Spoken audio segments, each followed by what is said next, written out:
And welcome back. We have with us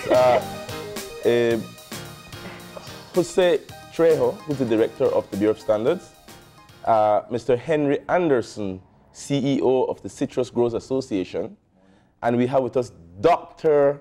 Natalie Gibson, the only doctor in the house, who is the Belize Agricultural and from the Belize Agricultural and Health Authority. Good morning. Good morning. We're going to be talking about World Accreditation Day this morning. Started off by telling us what that is even about. Okay, so June 9th is reserved every year by the International Laboratory Accreditation Corporation and the International Accreditation Forum as the day we celebrate World Accreditation Day. And this year's theme is Delivering a Safer World. And ideally, the theme speaks to more occupational health and safety. But since that we are somewhat, as a country, at an impasse with OSHA, we have decided the occupational health and safety. So what we are doing is to still celebrate the day, but looking at the advances that we're making as a country as it relates to accreditation. So the Bureau of Standards, as the national standards body, has the responsibility to develop Belize's national quality infrastructure. And so that means that we're developing the areas and pillars of standardization and metrology, which is the science of measurement. We're developing the areas of conformity assessment, which is your inspection, your sampling, your testing, your certification, and accreditation. So we're driving that effort at the national level, and today is a special day, and I will leave that to Dr. Gibson and Henry to speak about what we're doing as a country. What you have is a national standards body, you have a statutory body, and then you have a private, somewhat semi-autonomous statutory private organization. Right. But before you go on, define for us what accreditation is. Okay, for yeah. Well, accreditation is really to ensure that that an entity has the technical competence, yeah, to perform certain tasks. Right? That, so for example, if you have a laboratory, you want to ensure that the people who work in that laboratory meet an international standard in terms of their technical competence. But it's very holistic in the sense that it's not only the personnel, it is the equipment and it is the physical infrastructure that you have that combine to ensure that the results that come out of that laboratory are reliable, and that the service provider can guarantee that your results are reliable, and that you as an end user are confident that the results are what they are. And so that is really what accreditation is, to ensure confidence in your results. And that cuts across every sector. It cuts across agriculture, it cuts across energy, construction, environment, transportation. I heard that discussion yesterday and I was jumping out of my seat, Marlene, when you were talking about standards and quality in the transportation sector. But that's really what it means. Every day we test, every day we sample, every day we inspect. Baja can talk about what they do, but we have to ensure that what we do is reliable and meets an international standard, so that the testing that they do can stand up to an international standard. So Baja can be recognized at some point as a lab that is recognized internationally, regionally, internationally. So the slogan you hear is accredited once, accepted everywhere. So that whether they test something and issue a certificate for a certain result, that certificate, whether the product is being traded in FDA will recognize the US or Europe or South America, that they recognize the competence of that institution. Now, the Belize Bureau of Standards is the closest we get to a consumer protection agency. Although a separate entity definitely can be formed. And what we have seen with some of the standards that you've worked along with people to be able to establish is that we're moving away from this create anything for the local market and then meet standards for international market to standardizing. Right. I'll find another word later, what everybody would be able to have access to. And I want to ask, what is the buy-in on all levels, from private sectors, government bodies, to really be able to, it's an investment. Sometimes it takes capacity building. It means increasing human resources. What is the current context in terms of the will to be able to meet international standards in the things that we are producing or providing? Well, I think the will is there, and if I could only speak to, if I could speak to what we have done as the Bureau of Standards. Mm-hmm. So last year we inaugurated a metrology laboratory. This laboratory will be engaging in the calibration in various magnitudes, so yes. Mass and temperature and volume, and pressure and length. What that does for us is that eventually the Bureau becomes a national reference laboratory. Yeah.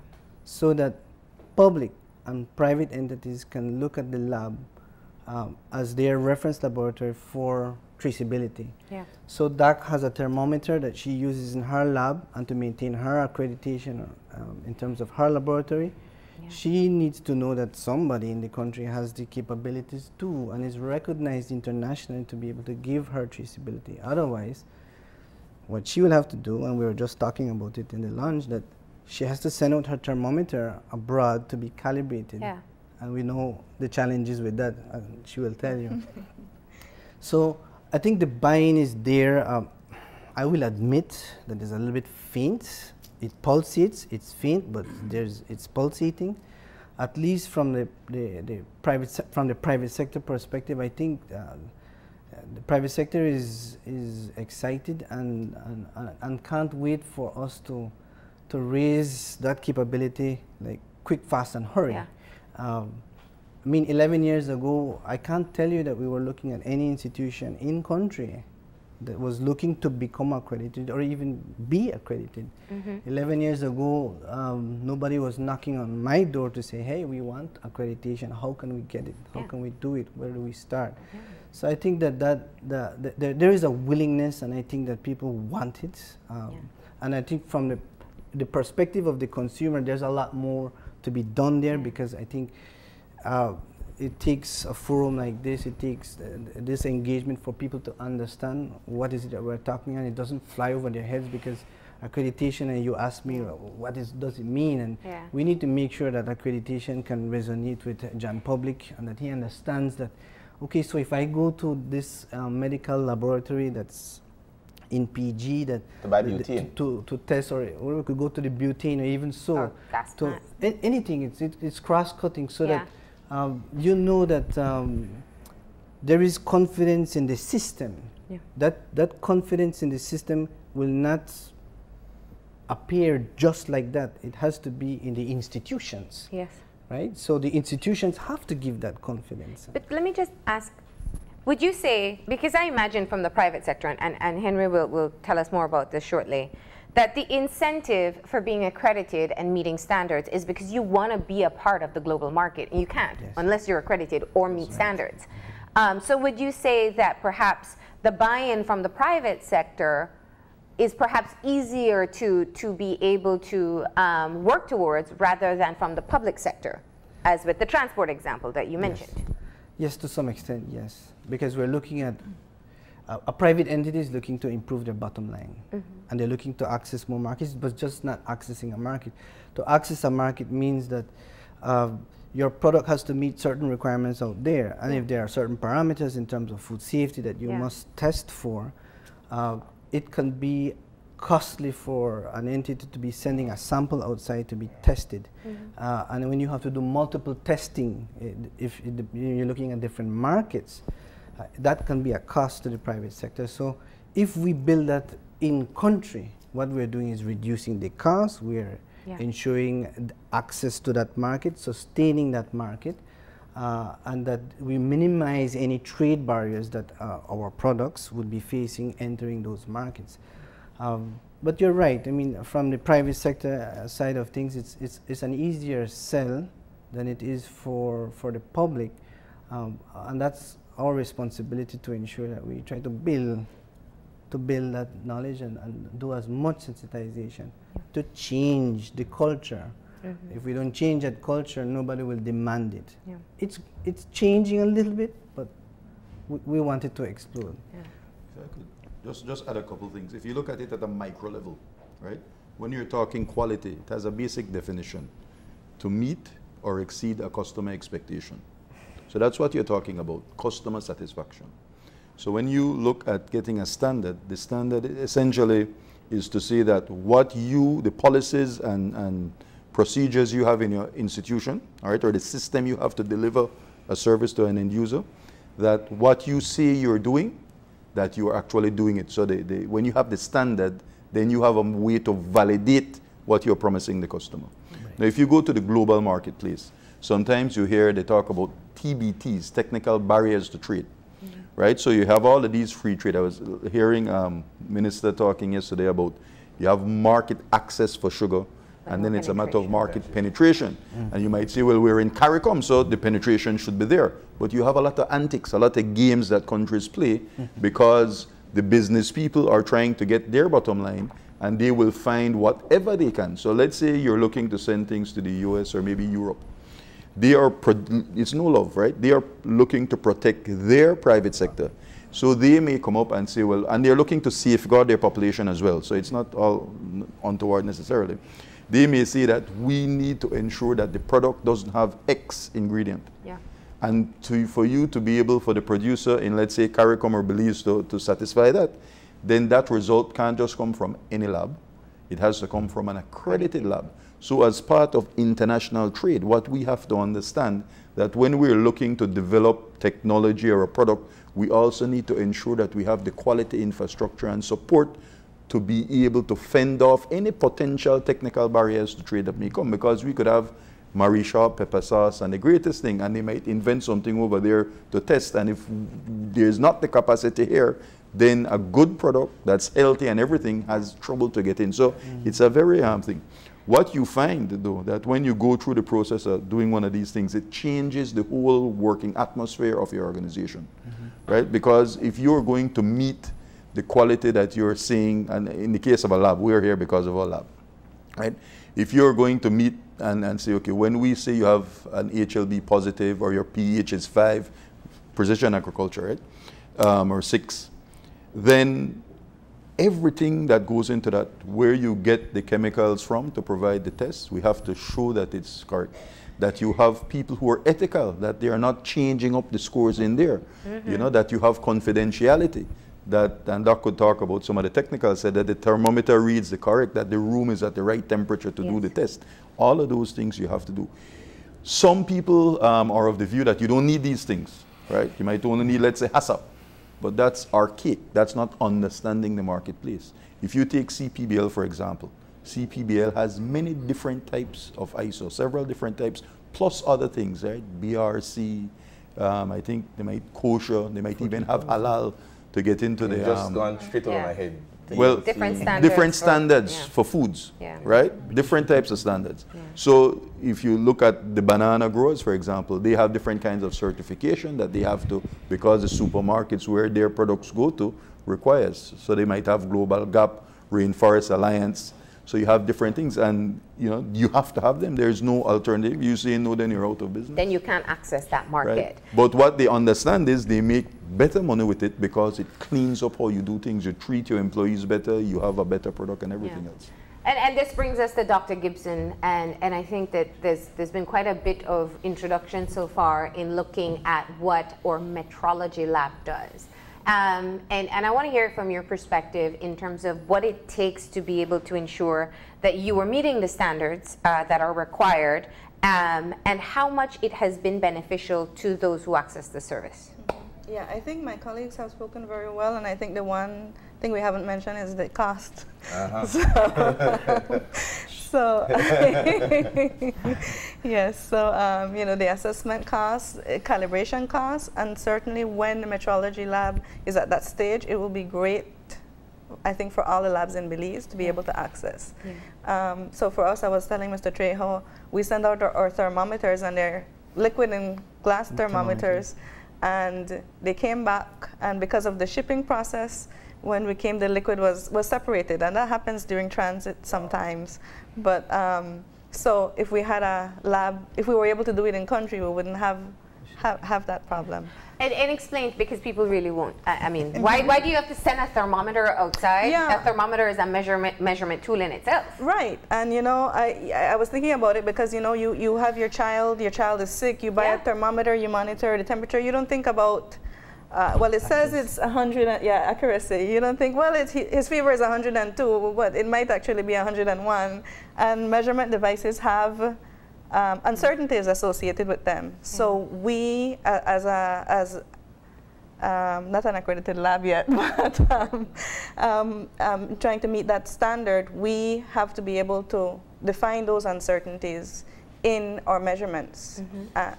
You know, I understand there are two different ways to look at this. There's the, as I was saying, the export market. My focus is more on the way it affects locally, accreditation locally.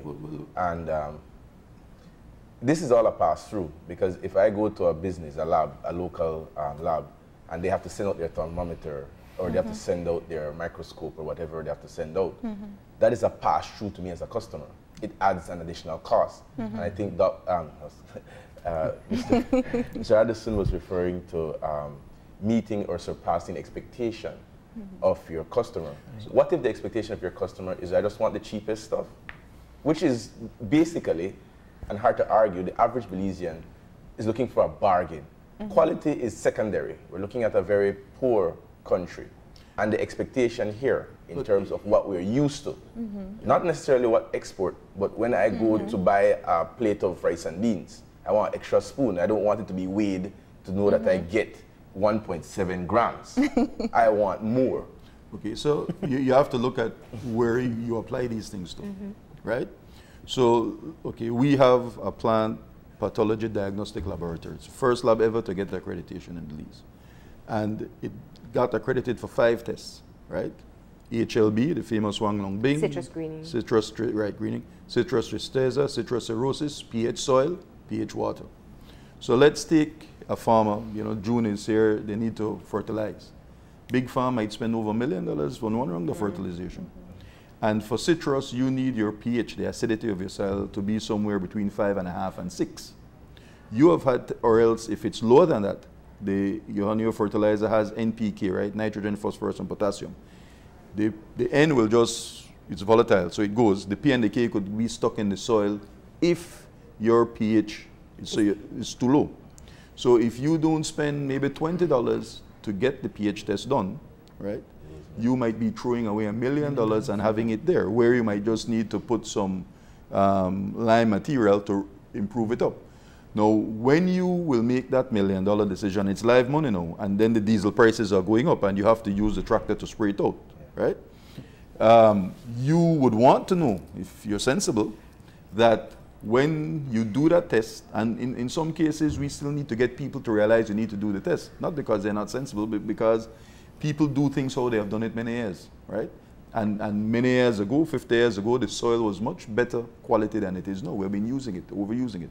So you know that when you go to the cry lab and they say that you have a pH of 6, it is because they have done that test in every single way that it should be. And you know that you have an international body that looks at the testing method, the testing process, and checks us. So that is what you're getting. So there's a level of confidence.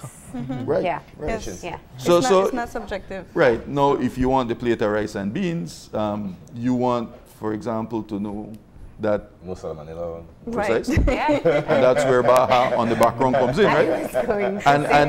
And the thing we have to understand, guys, that quality starts home. Yeah.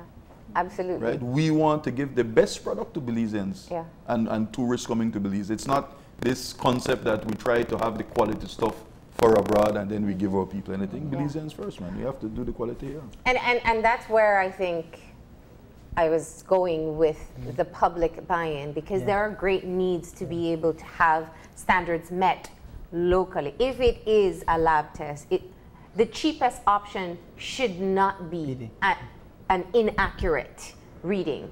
That should not be an option, because if I go to a lab to test my lipids, you know, I need to know how high my cholesterol. I can go to the cheapest place, but that should still be accurate, because if it's wrong, I can end up with a stroke by the time I walk outside. And the flip side to Marlene, you don't want to go to the most expensive place and they're not doing what they're supposed to do. Precisely. Well, nobody goes to the most expensive place. Well, some do, because they think but you pay more, you get better results. Yeah. So, and that's where I'm saying with looking at being able to get, because I think your private sector will have buy-in. It's a hefty investment, and I don't want to detract from that. But at the same time, there has to be a movement for locally to understand that we should not be having an option of inaccurate reading for gas, which has been standardized, for butane, which has also been regulated, and for anything else, because it is our safety and our own peace of mind as well that is being affected. So I want to move to Baja and some of the things that you do, because you do some sensitization and some. It's not all regulated as yet and not accredited, but talk to us about the work that Baja does to ensure that the standards, maybe not international yet, but standards for Belize are met. We have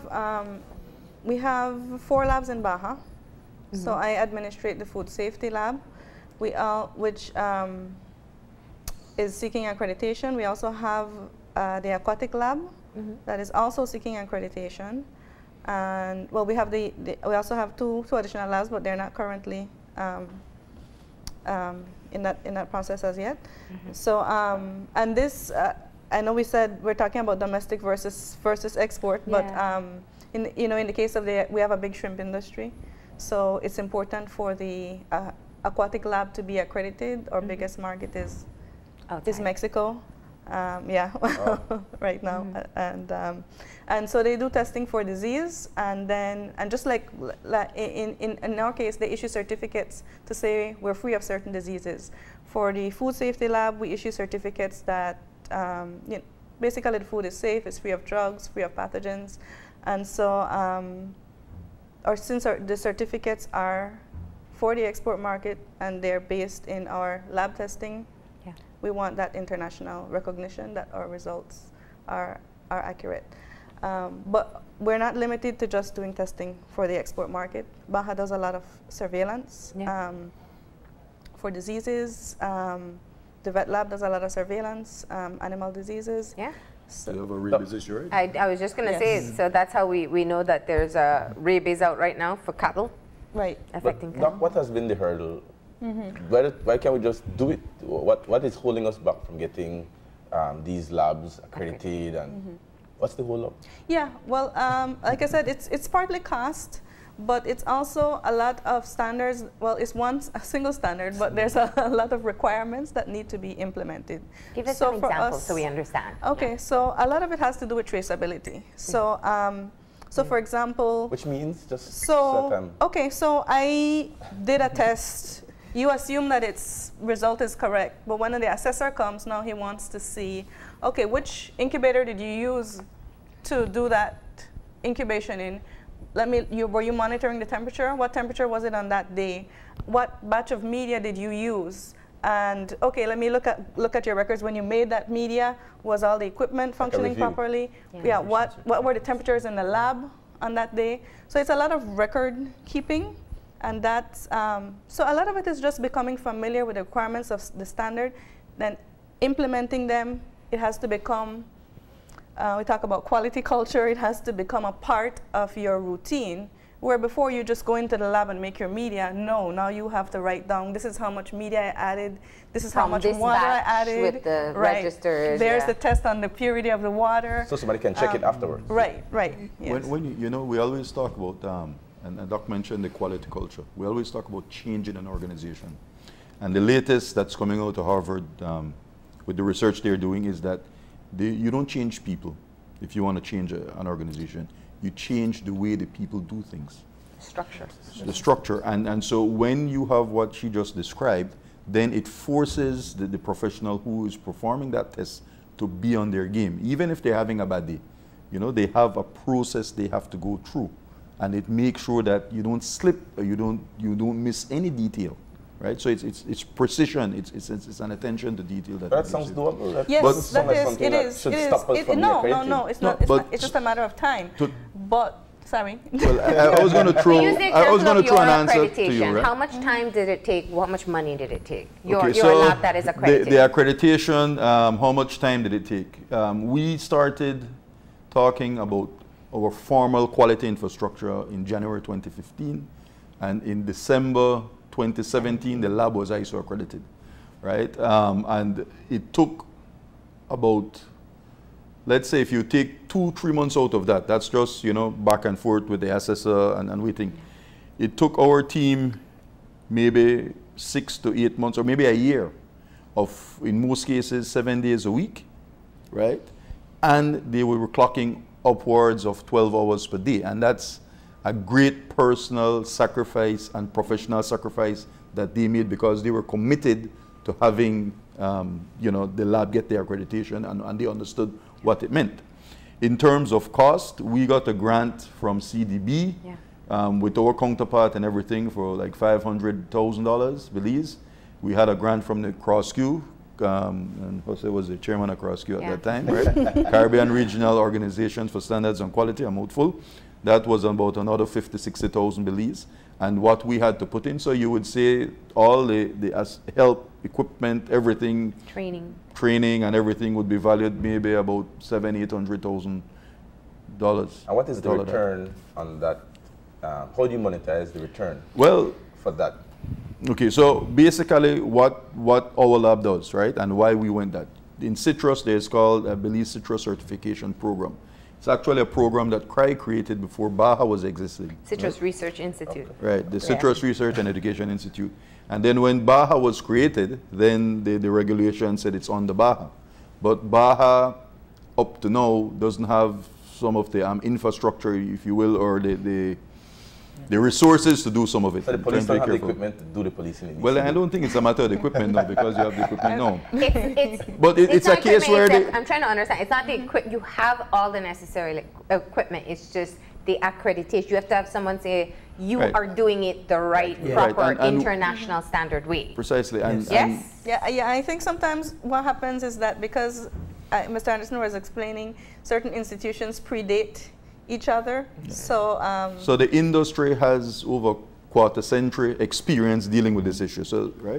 So basically, what is the purpose of this? It's the purpose of the program is to ensure that we have healthy plant material, right, free of what you call graft transmissible diseases. So when you produce a citrus plant, you have a seed that gives you a rootstock. Doesn't have to be a seed; it could be a cutting. But let's say a seed that gives you a rootstock, and then you graft on the variety you want, right?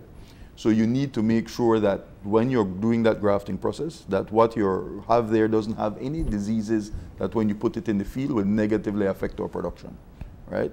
So that is the purpose of it. Now, if you look at what the citrus industry is, because when you ask that question, some people will say, well, it's like health, right? The Chinese, thousands of years ago, when they're healthy, right, they pay the doctor every day. And when they get sick, then the doctor doesn't get paid because you have to do your work, right? So you have to look at if it's not something you see, but when you don't have it. So if, for example, trees would get out of the nursery with some disease that causes it not to produce, right? The industry is a $100 million industry. And you could put something out there that is spreading disease and creates all of that. So you're preventing that from happening. I'm concerned though, because I'm looking at it from a layman. I appreciate the sense of it, and the technicality of it, but I'm more concerned with the relationship between the monitoring agencies, because, am I right, BAHA should be monitoring these private sector businesses, and CPBL might be one of the more responsible ones, but you might have some who are not as responsible, and it seems to me that the people who are supposed to be monitored have better equipment in terms of accreditation. No, okay, but hold on. We're not talking about CPBL. We're talking about the Citrus Research and Education Institute. So it's actually an institute. It's a tertiary level institution. So when you look at Belize and you look at BAHA and you look at the scarce resources, it might be that we need to have a mechanism that we have a network of labs that maybe not all is owned by Baha, but Baha oversees. So Baha oversees what our lab does, Yes. right? They're involved. Yes. Right now, the lab is accredited, right? Which means it's reached the international standard, right? So what Baha would want to ensure is at some point that Baha gets accredited too. Yes, they You should. know, at that point, we could decide, well, Baha, you take on and you do all your work, and we focus on other things we'd want to focus on. Or we continue to do it, right? But of course, you have some financial mechanism to make all of this work. And then Baha still have a level of monitoring on what we do. And then you have Big Brother over there. It's not Baha really. It's the Bureau of Standards to make sure that all the things that Baha and CRI does, you know, that everything is calibrated and do. But I just want to touch something you asked, no? Because I think in Belize, and not only Belize, but in developing countries, when you look at Baha, Baha has two rules, right? Baha ensure that the public health aspect of it for Belize, and from a food safety point of view, but it also looks at trade and investment. So, you know, you made the point, how much does it cost? But it's like education, right? It might cost you X amount to go to law school, but if you didn't go, then what would life be like? So the return is there. So a lot easier, yeah. So when we look at Baha, right? For example, this country doesn't have a soil lab that's functioning. So how we have an economy that is built on agriculture. So how in 2018 we don't have a soil lab that's functioning and accredited? It means that the whole private sector is not able to function to the level where they are. Because when you take a soil, like we process soil samples, right, at CRI. So they bring a soil sample, you dry it, you grind it, and you send it off. One time you could put it in a bag and send it off. Now you have to put it in a plastic container, and I'm only waiting for them to say, well, you know what, it has to be Tupperware or something else. It's always changing. So there's no seepage. No, it's changing because the other countries are putting on and they're looking out for themselves, right? And the health of their agriculture sector. So when we look at these things, we have to understand that they're investment, it's a catalyst, and if we do it the right way, then the whole economy could jump, and the whole agriculture sector. I mentioned the fertilizer thing, right? You need a leaf analysis. When you're feeding the plant, right? If you're testing these things, then you will be able to feed the plant when it needs to be fed and with what it needs to be fed. So these are things that you talk about in how much does it cost. Yes, you have to look at cost. Now the beauty with accreditation is it wipes out all the corruption in your system, or all of the, how would you say, weaknesses, because you have to assess your supplier, you have to be able to shop around, you have to ensure that you're getting the best efficacy, because it's not always price, right? It's price plus the output and getting what you want. So it brings all of those things into play. So like the lab is accredited, yes, but all of our people who work in the, and we don't have a lot of people, but in the accounts, and in procurement and everything, all of them are part of that chain. It's not only the technical people, it's the whole value chain of your organization. Yeah, it's from transport of the sample to everything. Everything. And I want to ask, because this still goes back. So it saves back, you money. All we're saying still goes back to the very same thing that we spoke about in terms of getting the right buy-in to make the investments, so that if it's a soil lab for the general agricultural sector, if it's looking at sugar, and whatever it is that's holding us back from making that penetration into the CARICOM market. If it's me or any other Belizean walking into an institution and getting the product, the service, and the quality that I'm paying for, or that I expect that I'm paying for, it all boils down to having the proper standards in place locally first. And so I want to come back to that. I know when we talk about this year's theme, you mentioned very clearly in the beginning, and we have to go back there because we just spoke with the unions about the OSH bill, and it's occupational health and safety. Am I getting mixed up a bit there? Yeah, safety and health. And we are talking about just being able to ensure that when you're working, you are also in a safe environment as well, and many other factors. where are we, and what is the Bureau's role in helping to push this forward? The unions have had this as a demand for quite some time. I know the private sector has had their concerns as well, although they say they're interested in working. But where is the Bureau of Standards on this issue?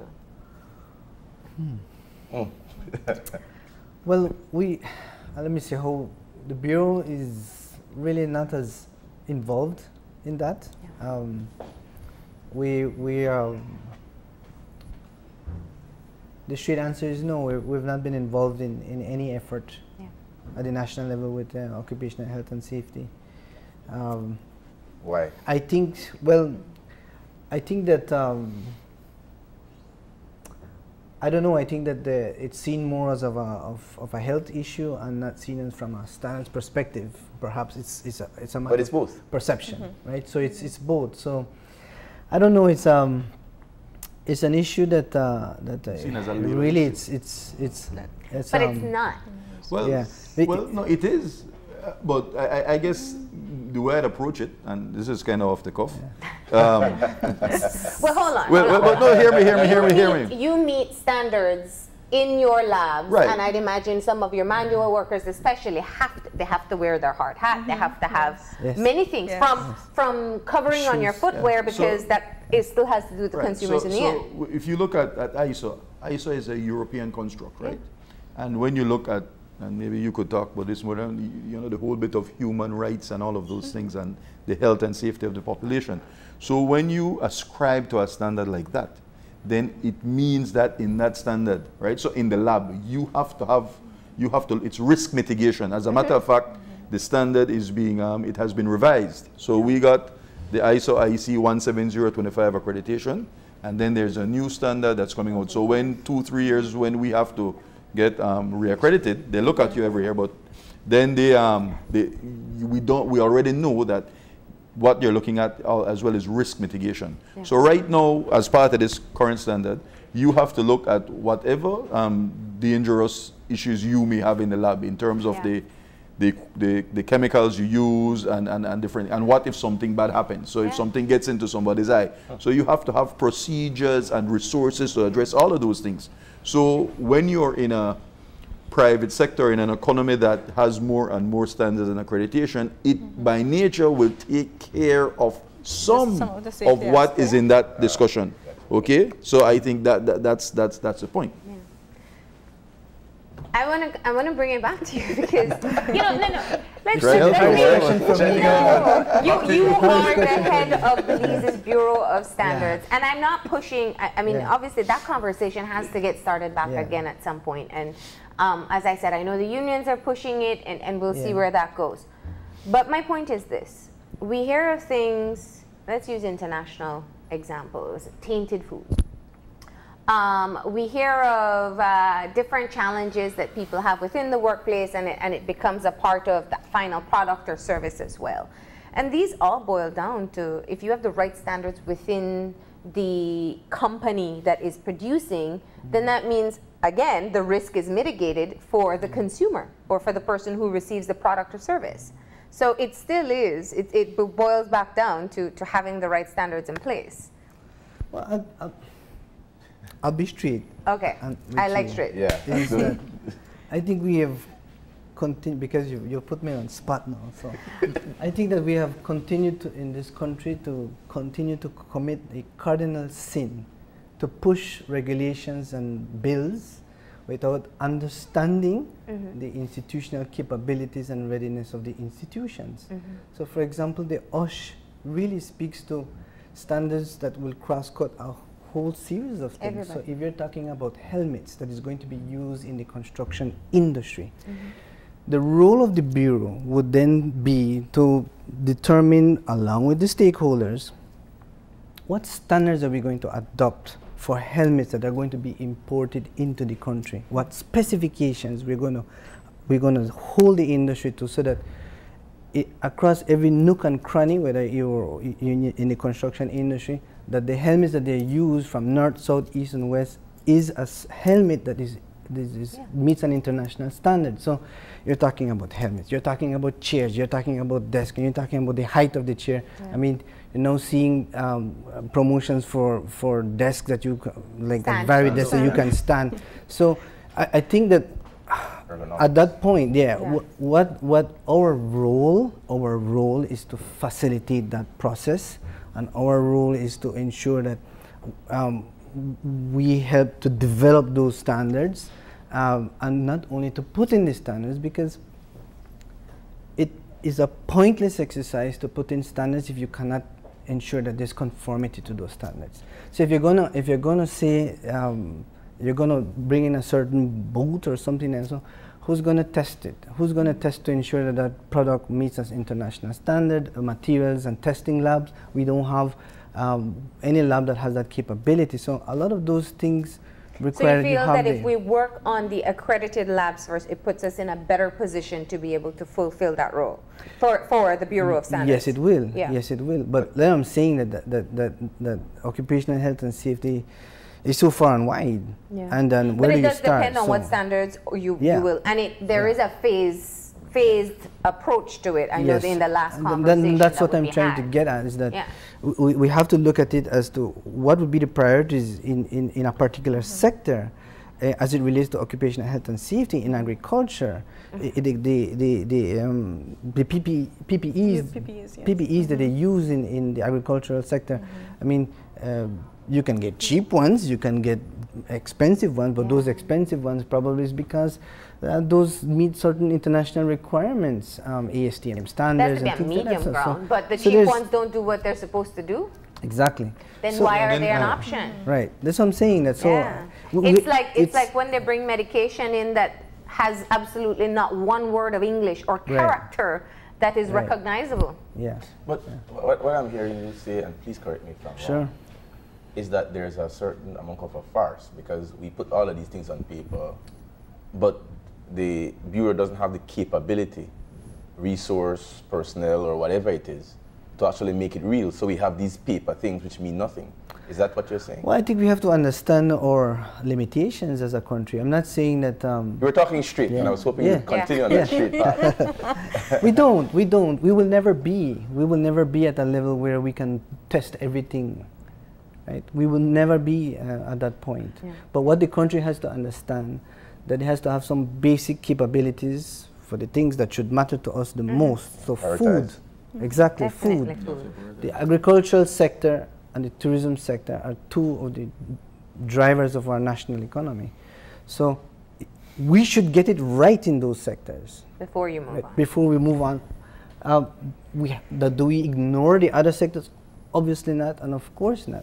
But we have to find ways in terms of how we build up those capabilities and partner with other laboratories in the region that can help us. It's an economies of scale, guys, right? So you need to look at, again, the risk and the reward. And so if you take, for example, Belize, you might not be able to do a heart transplant, and you might say, well, we need to have the capacity to do it. But then we might have a need to do, let's say, 3 per year. So if you make all of that investment to do 3, it might be better to have an arrangement with somewhere in Merida and to get it done. So it's not that it makes economic sense. And that brings me back to Dr. Gibson as we close off, because we spoke of the movement towards accreditation. So to be very clear, we're not saying that nothing is happening. You are also working in getting your lab accredited. So we have an accredited lab, and we have a lab in the process of working towards accreditation. We have 2 labs in Baja that are... So tell us where we are. And we're moving towards that direction. Jose, we've been having conversations for the past 10 years, so I know incrementally that things are getting done. But you have been he has a lab now. Yes, you're certified to ISO 9001. Yes. Go ahead. Yes. Where we are and what's our timeline in terms of, or what's your timeline? Yeah, well, we've actually had our assessment. So that was a good learning experience for us, and so we're hoping in a few months we will get through with that. The aquatic lab is following. They haven't had their assessment yet. They're still in development of their management system, but yeah, we basically met met all the requirements. So So it's just the it should certificate be, that's coming next? yeah. And can I get this for Yes. context, just for my own Yes. curiosity? For context, what's the staff size of Baha? What is the staff size of the Bureau of Standards? Of the entire organization? Yes, of Baha. Okay, I know it's over 100. I don't remember the latest count. I'm gonna say somewhere around 120 Yeah. between the 4 departments of Baha. Nationwide. And for Bureau of Standards? We're not showing all those numbers yet. It's supposed to be the budget. I like so to give perspective. 10 years ago, we had 3 staff. Yeah. Today, we have 24. 24. Yeah. All right. 800% in. Thank you. Thank you for that analysis. We got to wrap up this segment. Of course, we got to talk in depth about accreditation, the importance of accreditation, and some of the achievements that we've made so far. So thank you so much for being a part of this conversation. Thank you. Thanks for having us. We're going to go ahead and take a break, and when we come back, it's the talk about getting the family together and planning for the hurricane season. So stay tuned.